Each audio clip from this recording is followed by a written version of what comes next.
Hello students, आप लोग कैसे हैं? आशा करते हैं कि आप लोग बहुत अच्छे होंगे और मन लगा के पढ़ते होंगे। तो आज हम पढ़ेंगे प्रकाश का परावर्तन, क्लास 10th का चैप्टर फर्स्ट।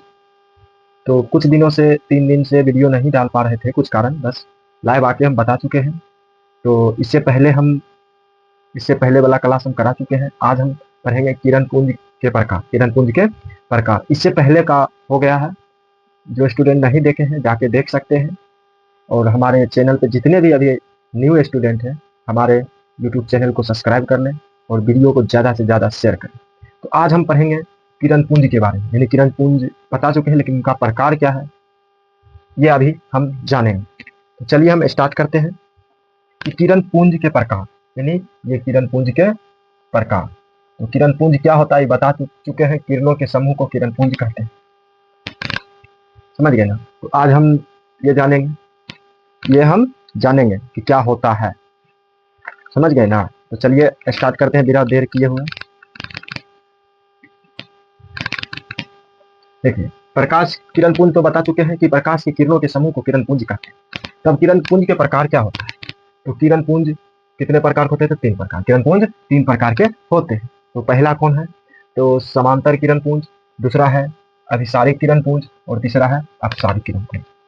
जिन बच्चों को समझ में नहीं आ रहा है वो ध्यान से देखें और हमारा वीडियो शुरू से देखें। तो समांतर किरण पुंज क्या होता है और अभिसारी किरण पुंज क्या होता है, अपसारी किरण पुंज क्या होता है, ये अभी हम बताएंगे। हम बता चुके हैं लाइव में, ये भी बता चुके हैं कि किरण पुंज कितने प्रकार के होते हैं बाबू? 3 प्रकार के होते हैं। तो पहला कौन है? समांतर किरण पुंज। क्या है बाबू? समांतर किरण पुंज। और दूसरा है अभिसारी किरण पुंज और तीसरा है अपसारी किरण पुंज। यहाँ तक समझने में किसी को कोई दिक्कत है तो आप हमें कमेंट कर सकते हैं। तो अब समांतर किरण पुंज क्या होता है बाबू? जिनको जिनको पता है वो कमेंट करें जल्दी से जल्दी और वीडियो को ज़्यादा से ज़्यादा शेयर करें। तो समांतर किरण पुंज क्या होता है, आज हम इसके बारे में जानेंगे। तो समांतर किरण पुंज ऐसे किरण पुंज है जिसमें सभी किरणें आपस में क्या होता है? समान होता है। आपस में समांतर यानी समान होता है, उसे समांतर किरण पुंज कहते हैं। समांतर किरण पुंज क्या है? ऐसे किरण पुंज है जिसमें क्या है? जिसमें सभी किरणें, ऐसे किरण पुंज को हम समांतर किरण पुंज कहते हैं जिसका सभी किरण आपस में क्या हो? समान हो या समांतर हो, उसे हम क्या कहते हैं? समांतर किरण पुंज कहते हैं। तो समांतर किरण पुंज क्या है? ये सब के सब क्या है? देखिए, एक दिशा में है ना, समान दिशा में है, तो इसको हम समझ सकते हैं ये क्या है? समांतर किरण पुंज है। कैसे है? ऐसे समांतर किरण पुंज, ये सब के सब क्या है? एक दिशा में जा रहा है तो क्या होगा? समांतर किरण पुंज है। ये सब क्या है? ये बाबू समांतर किरण पुंज है। अब दूसरा पढ़ेंगे अभिसारी किरण पुंज क्या होता है। अभिसारी किरण पुंज क्या होता है, इसके बारे में हम जानेंगे। अभिसारी किरण पुंज यहाँ है बाबू, देख सकते हैं क्या है, इसके बारे में हम अभी जानेंगे। अभिसारी किरण पुंज क्या होता है? तो ऐसे किरण पुंज जिसके सभी किरण एक बिंदु पर आकर जमा होता है या जमा होते हैं। ऐसे किरण पुंज जिसके सभी किरण ऐसे किरण पुंज जिसके सभी किरण एक बिंदु पर आकर जमा होता है। ये बिंदु है, इसको पहले क्या कहेंगे? किरण कहते हैं। ये क्या है? किरण है। और ये क्या है? बिंदु है। क्या है? बिंदु है। यहाँ समझिए, ये किरण है और ये बिंदु है। क्या कर रहा है? ऐसे किरण पुंज जिसके सभी किरण एक बिंदु पर आकर जमा होते हैं, एक बिंदु पर आकर जमा होते हैं। चलिए जमा करते हैं। ये सब किरण है।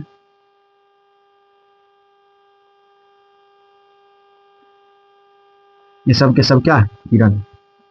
ये बिंदु पर क्या हो रहा है? जमा हो रहा है। इसी को हम क्या कहेंगे? अभिसारी किरण पुंज कहेंगे। यहाँ तक किसी को कुछ समझने में कोई दिक्कत है तो आप हमसे पूछ सकते हैं कमेंट करके। चलिए, आप स्क्रीनशॉट लेना है तो ले लीजिए, तब आगे हम चलते हैं। लीजिए।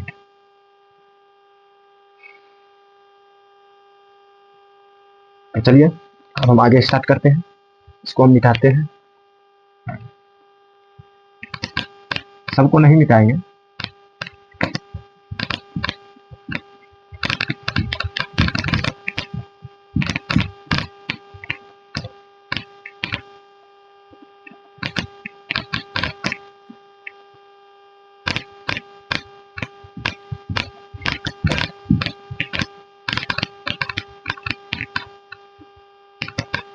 चलिए अब तीसरा नंबर जानेंगे।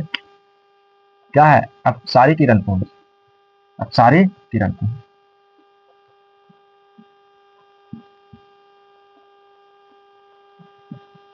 अपसारी किरण पुंज क्या है? अपसारी किरण पुंज क्या है? अब क्या होता है बाबू, अपसारी किरण पुंज क्या होता है? जिसको जिसको पता है वो हमें कमेंट करें। तो चलिए अब सारी किरण पुंज के बारे में जानेंगे। ऐसे किरण पुंज जिसके सभी किरण एक दूसरे से फैलती हुई प्रतीत होती है, उसे हम क्या कहते हैं बाबू? अपसारी किरण पुंज कहते हैं। और अभिसारी में क्या होता था बाबू? एक बिंदु पर जाके क्या होता था? जमा होता था। लेकिन इसमें ऐसा नहीं है। क्या होता है? फैल जाता है, बिंदु से आता है और फैल जाता है, यानी फैलता हुआ, ये फैलती हुई प्रतीत होती है, उसे ही हम क्या कहते हैं? अपसारी किरण पुंज कहते हैं। यहाँ तक किसी को समझने में कोई दिक्कत है तो आप हमें कमेंट करें। एक बात हम बार बार नहीं बोल सकते हैं। तो चलिए स्टार्ट करते हैं। ऐसे किरण पुंज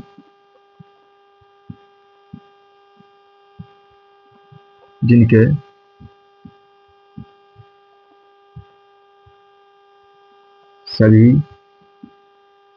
सभी किरणें एक दूसरे से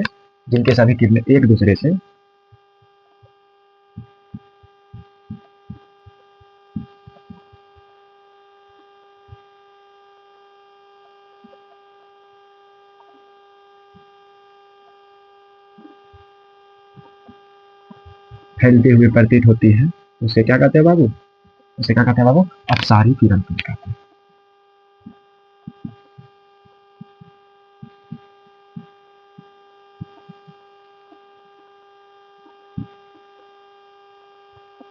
अब इसका हम चित्र में समझेंगे। तो चलिए चित्र बनाते हैं। ये बिंदु हुआ ऐसे किरण जिनके सभी किरणें एक दूसरे से फैलती हुई प्रतीत होती है, उसे क्या कहते हैं? अपसारी किरण पुंज कहते हैं। उसे क्या कहते हैं बाबू? अपसारी किरण पुंज कहते हैं। इसको समझने में, और अभिसारी में क्या होता था? जमा होता था। इसमें जमा नहीं होता है, क्या होता है? फैलता है, बिखरता है। तो चलिए एक बिंदु लिए और किरण क्या होगा? फैलती हुई प्रतीत होगी। चलिए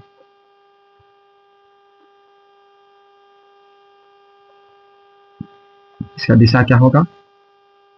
बिंदु के अपोजिट होगा। तो ये बिंदु हो गया, ये किरण हो गया, ये क्या हो गया? अपसारी किरण पुंज हो गया। ये क्या है? अपसारी किरण पुंज हो गया।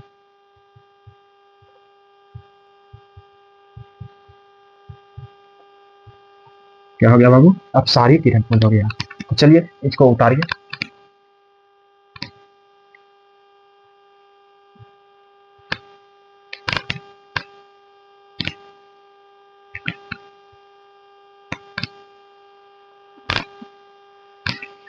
हाँ तो चलिए अब हम आगे चलते हैं कि आप चलेंगे क्वेश्चन नंबर 9। ये तो हो गया था, किरण पुंज के प्रकार हो गया था, तीनों प्रकार हम बता चुके हैं। आप पढ़ेंगे प्रकाश के गमन के आधार पर पदार्थ कितने प्रकार के होते हैं? प्रकाश के गमन के आधार पर पदार्थ कितने प्रकार के होते हैं? तो चलिए इसको मिटाते हैं।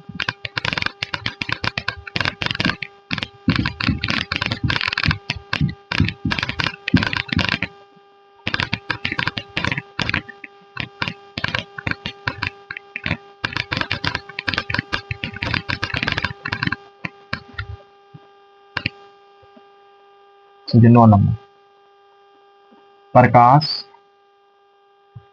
के गमन के आधार पर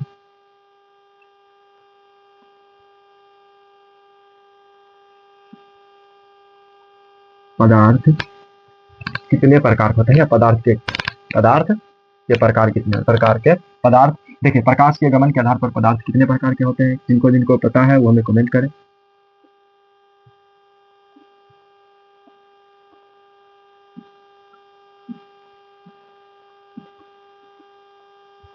चलिए आगे चलते हैं।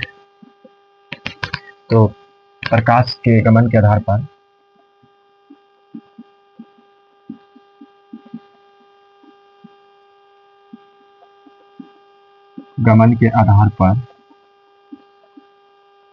पदार्थ 3 प्रकार के होते हैं। कितने प्रकार के होते हैं बाबू? 3 प्रकार के होते हैं।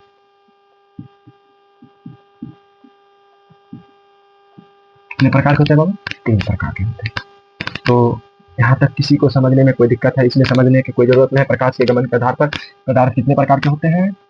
कोई पूछ देगा तो चाहे ऑब्जेक्टिव में पूछ दे तो क्या बोलना है, प्रकाश के गमन के आधार पर पदार्थ के कितने प्रकार होते हैं, तो 3 प्रकार होते हैं। तो चलिए तीनों का हम नाम लिखा रहे हैं। पहला है पारदर्शी पदार्थ और दूसरा है अपारदर्शी पदार्थ,